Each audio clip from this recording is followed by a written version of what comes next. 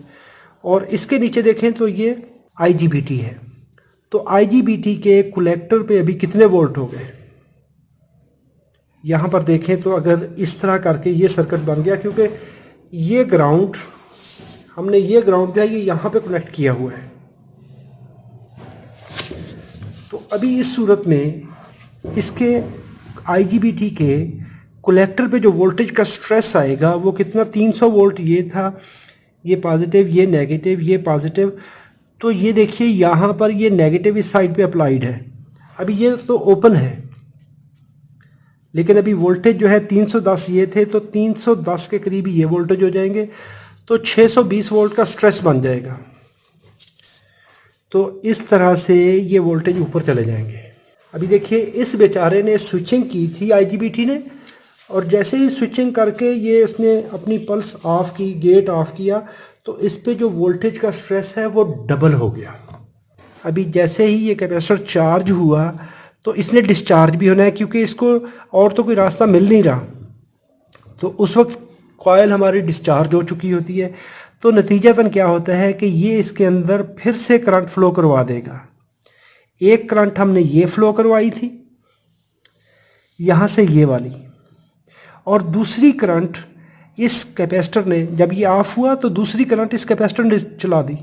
यानी कॉयल को हमने एक ट्रिग दी, एक पल्स दी, इसने मैग्नेटिक फील्ड बनाया, हमने पल्स आउट कर दी। जैसे ही आउट हुई तो कॉयल का मकनातीसी फील्ड जो है वो सुकड़ने की वजह से कैपेसिटर पर वोल्टेज बन गए। वो वोल्टेज अप्लाइड वोल्टेज के अपोजिट थे। जब अपोजिट थे तो वो अप्लाइड वोल्टेज के सीरीज़ में आ गए, जो कि हमारे कैपेसिटर के वोल्टेज हैं ये वाले। ये एंड पॉजिटिव था, अभी इस कैपेसिटर का ये एंड नेगेटिव हो जाएगा, ये एंड पॉजिटिव हो जाएगा। तो ये दो बैटरी सीरीज़ में आकर इस पर स्ट्रेस डालेंगी, इस पर दबाव डालेंगी।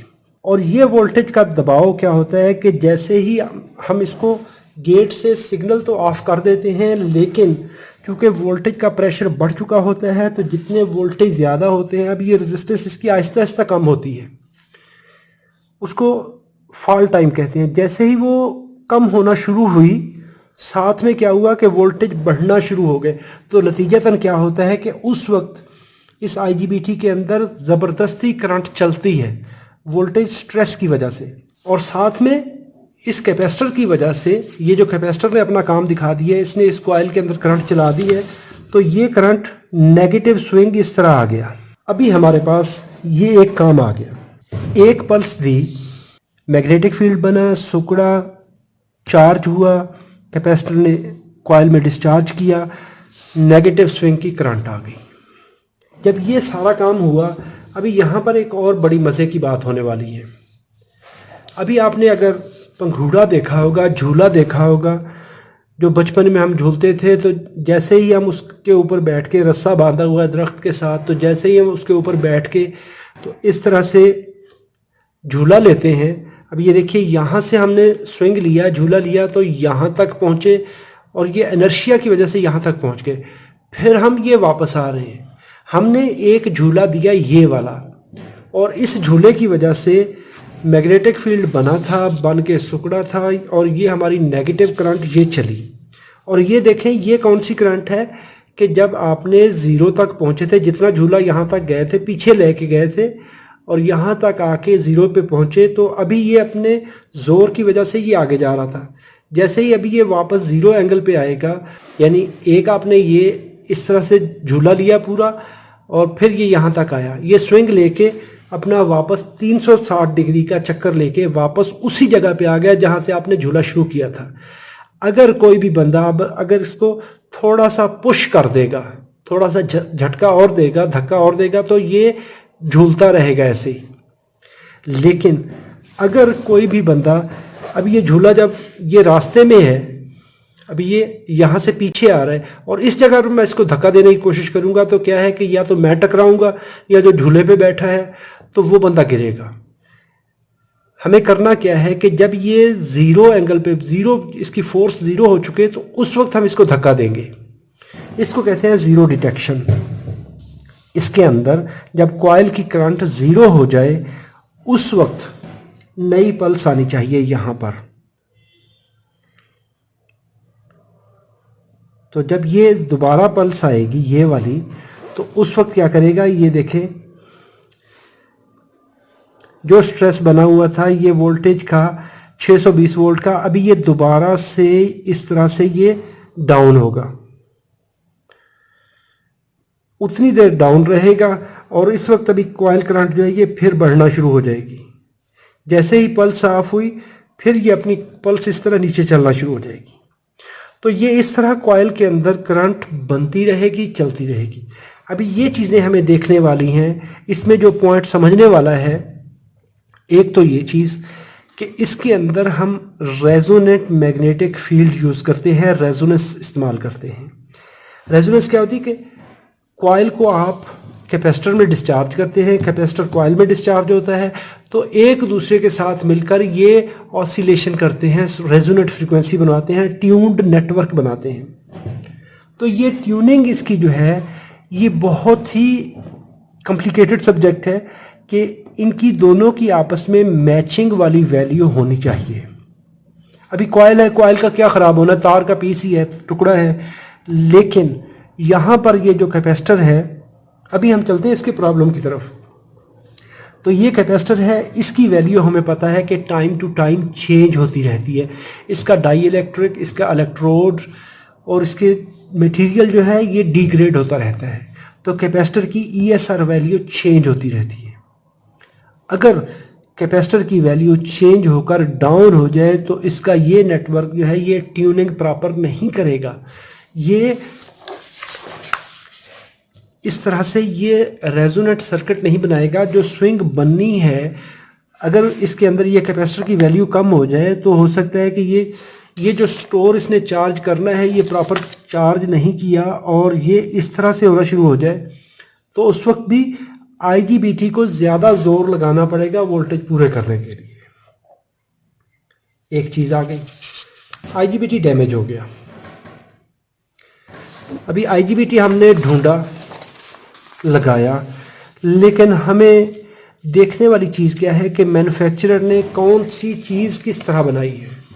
एक IGBT इस तरह का है जिसके अंदर प्रोटेक्शन डायोड नहीं है, और एक दूसरा है जिसके अंदर सेफ्टी डायोड लगा हुआ है।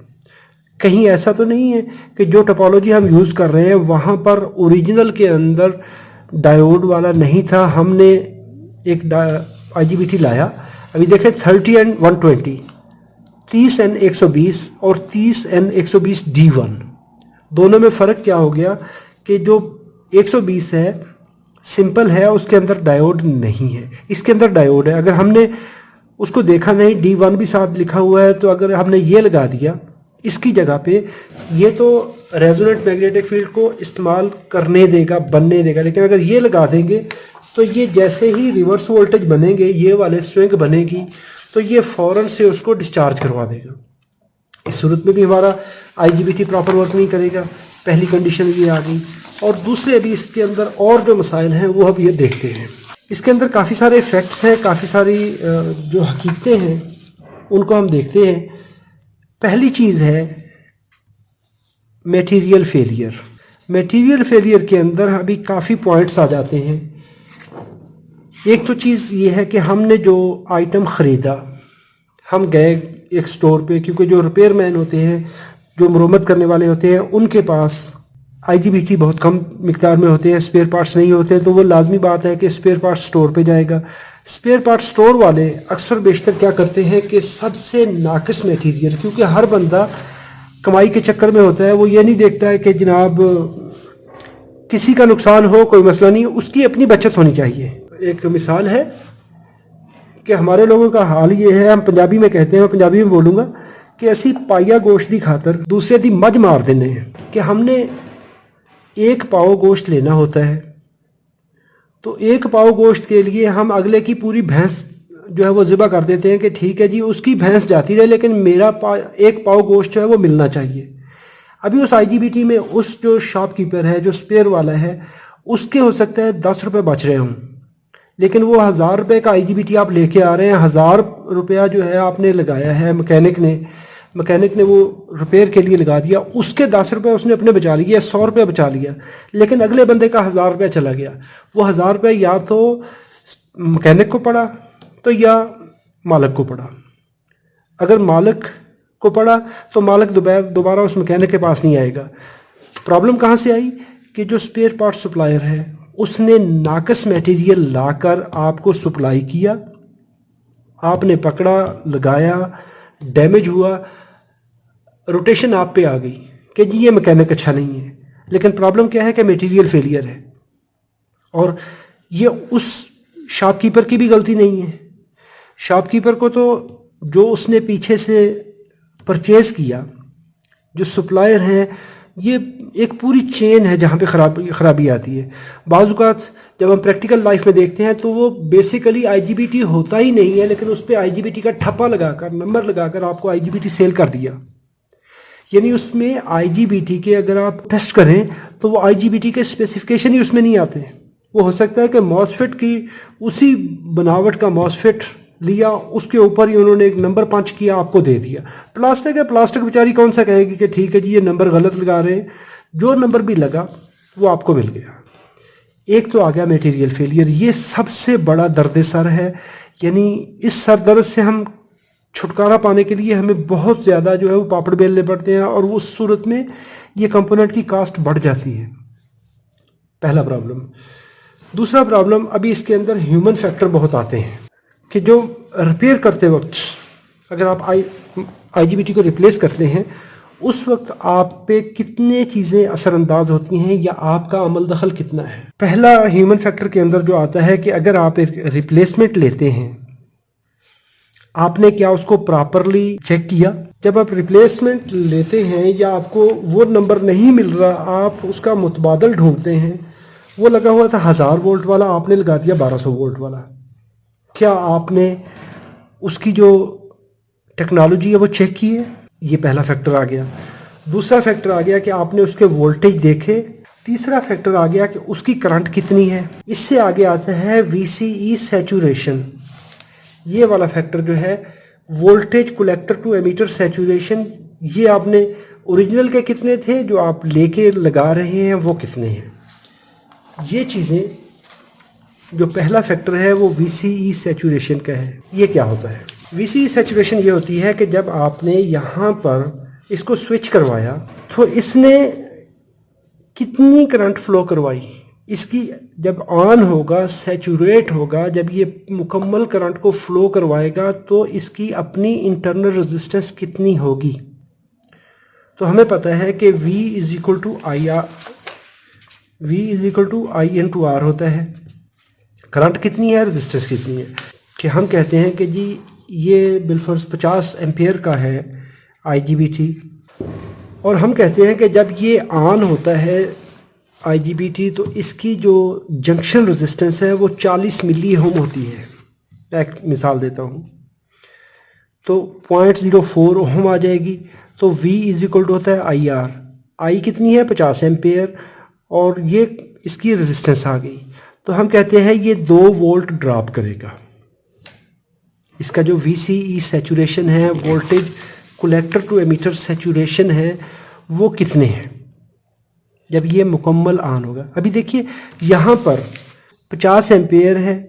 P इज इक्वल टू होता है I स्क्वेयर R।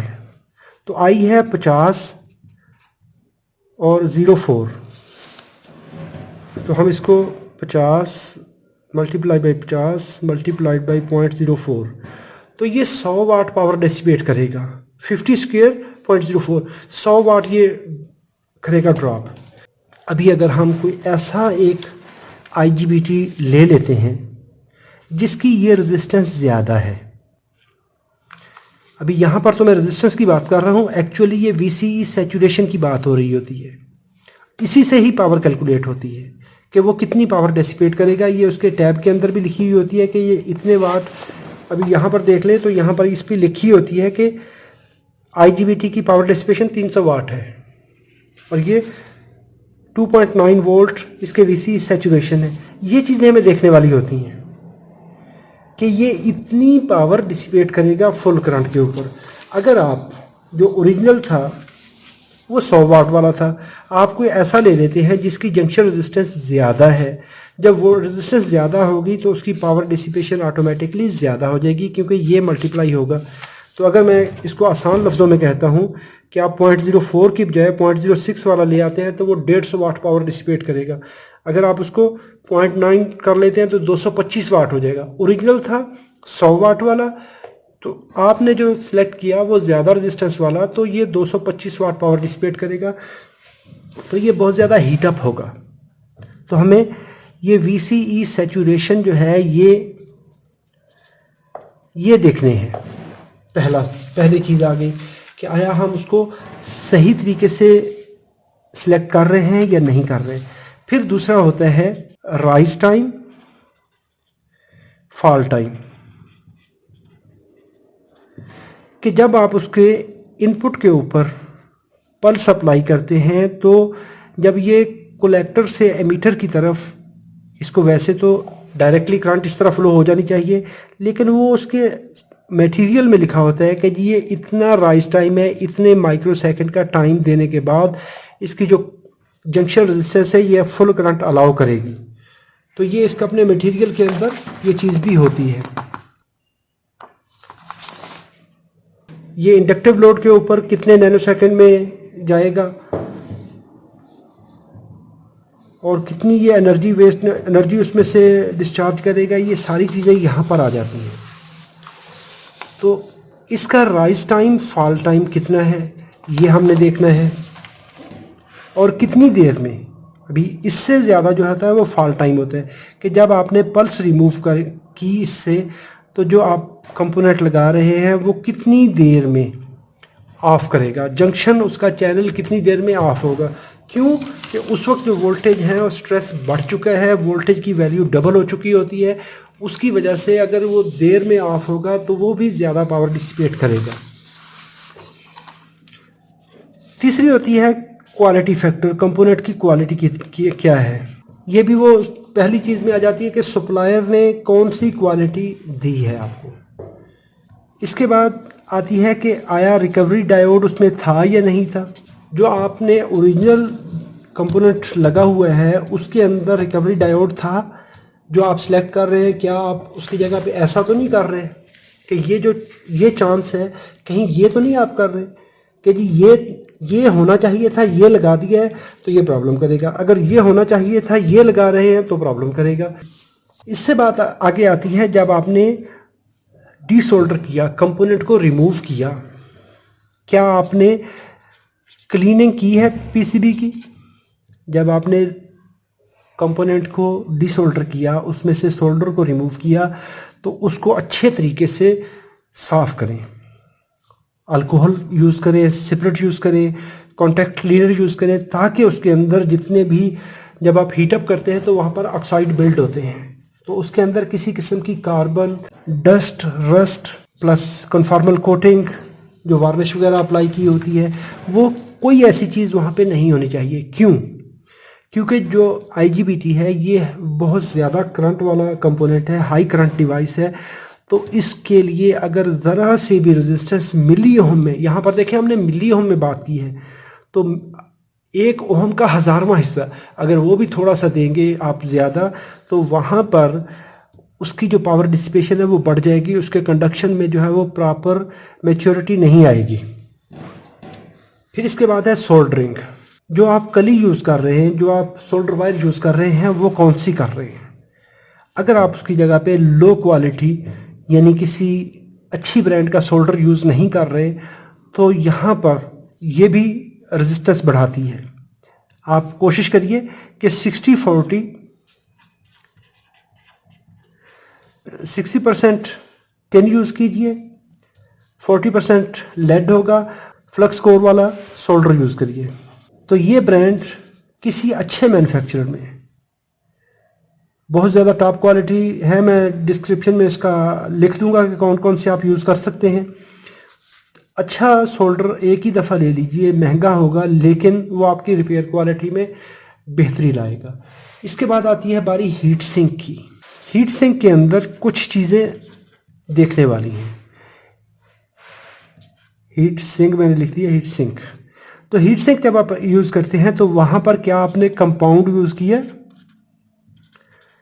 जो पहला पुराना heat sink compound heat sink के ऊपर लगा हुआ है उस सारे को रिमूव कीजिए साफ़ करके, क्योंकि ये थर्मल कंडक्टिविटी में इसका बहुत बड़ा अमल दखल होता है। तो IGBT चूँकि परमानेंट पावर डिसिपेट कर रहा होता है, तो अगर वो प्रॉपरली हीट सिंक के साथ ट्रांसफ़र नहीं हो रही हीट, तो वो भी IGBT को डैमेज करेगी।